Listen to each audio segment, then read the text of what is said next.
Hi, my name is Angela. I am with A Crafty Night Out.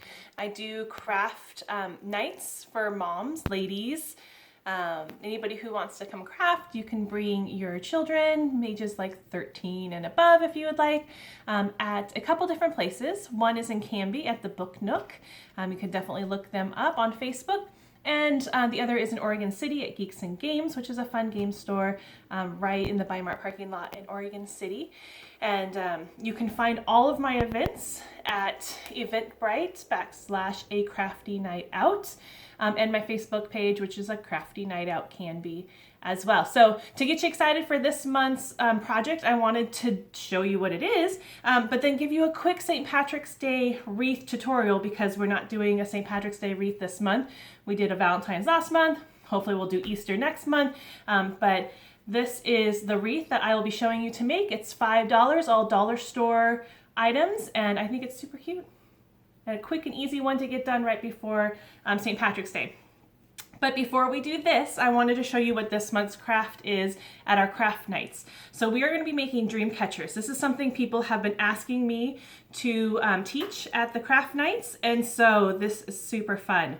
These are easy to do. It's a basic weave. It's not hard. It's just a lot of winding twine around, and then you get to choose what kind of dream catcher you want to make with what you dangle down on here. So we'll have a lot of different options on beads for the center and on the feathers that you want to put down. I even have lace to make a really fun, kind of more modern, trendy dream catcher as well. So you can sign up for that event. They're at the end of the month at A Crafty Night Out, can be on Facebook or on Eventbrite, which is Eventbrite or acraftynightout.com /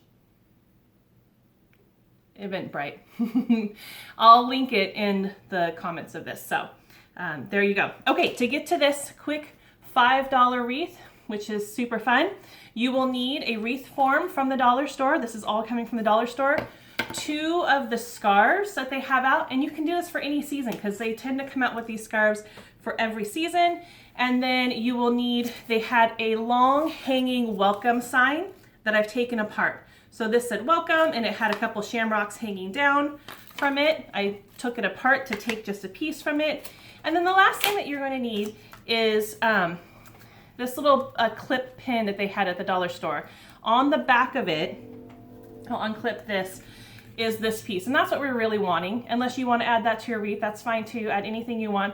But I got it to get this little clip as well so that we could glue it to the back of one of our little MDF pieces there, little press board pieces that are all ready for us. So this is you're going to need a stapler on this one.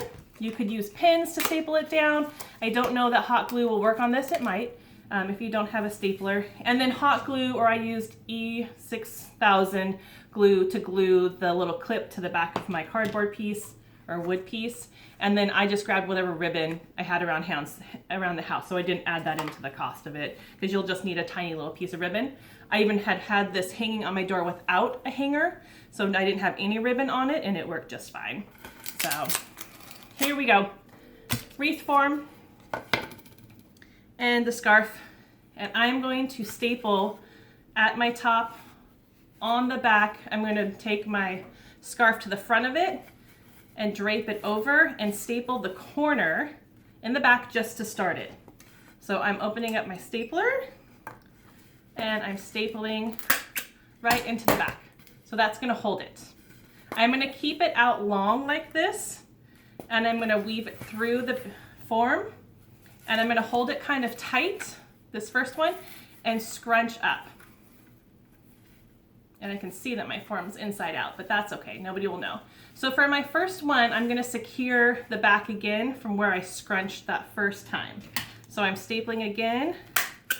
Oops. How about on the ground here? Stapling again. There we go. Where I scrunched. So now you're going to do the same thing. You're going to weave it around, make it long, and then pull it through and scrunch it up. And how much you scrunch is up to you. If you want to fold down your little edges, that's up to you. I have no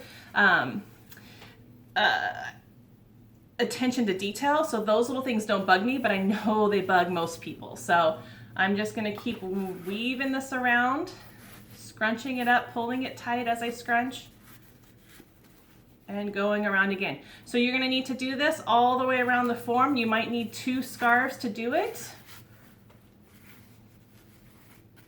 And when you do yours, just pay more attention to the scrunching and how you like it. I'm just doing a quick video, so I'm not taking as much detail as I normally would. When I did this on my own, I took a little bit more detail in folding down my edges.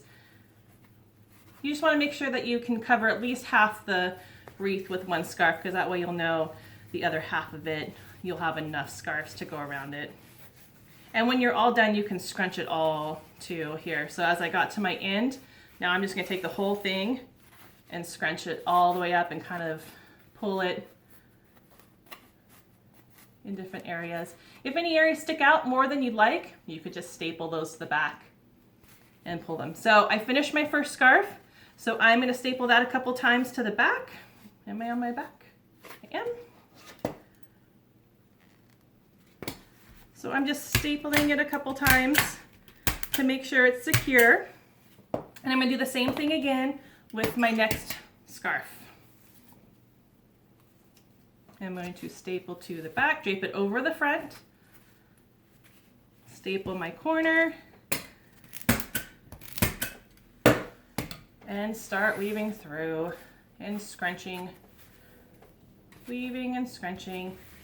This will take you not very long to do. You could do this sitting in front of the TV and have a beautiful piece of decor that you could keep for yourself or even give away. I think these are nice enough to give away. Which reminds me, I'd like to do a giveaway. So if you're watching this video, I would love for you to share it with your friends, because you know, craft nights are so much more fun when friends come. And leave a comment below on the Facebook on this video that you want to come to a craft night, and tag your friend that you would want to bring with you. And you'll be entered in to win 10% off of the craft night of your choice for this month and or next month. And one lucky winner will actually walk away, if you're local, with a wreath, because you'll need to be able to pick it up at either one of my locations, Oregon City or Canby.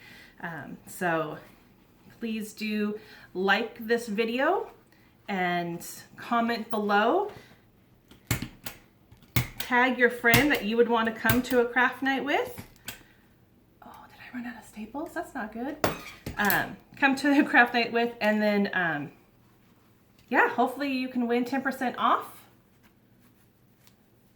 So yours is going to look a little neater than mine. You're going to pay attention and be around, but even though I didn't pay a whole lot of attention and that was quick, it still looks really cute, doesn't it? Okay, so moving on to the clip part. So I took my pieces apart from the hanging welcome sign that they had at the dollar store, and I've taken E600, and it's not quite glued down yet, so we're gonna be really careful with it, but I glued the clip from the back of this piece here. It came on the back, I just pulled it off and glued it to the back of my wood piece here. So I'm gonna find where I want to maybe hide a spot that didn't look as great to me, and I'm gonna cover that with this. So if there's a spot that you just didn't like on here, oh, it's just not glued down enough. So I'm gonna take the one from my other wreath here. And what's great about this too is because now they're clips, you can clip them on to other things if you want to. You can change this wreath up. Since it's just stapled in there, you could just use the form again for another season. But I've just taken an area and clipped that into there. So that's pretty much it. That's it. Your wreath is done. That was super quick and fun. If you would like to put a hanger on it, just take a little bit of your ribbon. I made a loop and tied a knot in that loop. And then I stapled the heck out of it because one staple was not enough for this hanger. So I found my middle where I wanted to hang it, and I think I'm out of staples. Oh, no, I'm not. Good.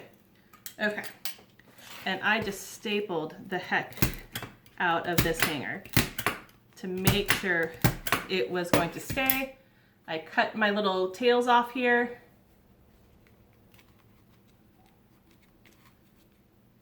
But there it is, you're set. That took us like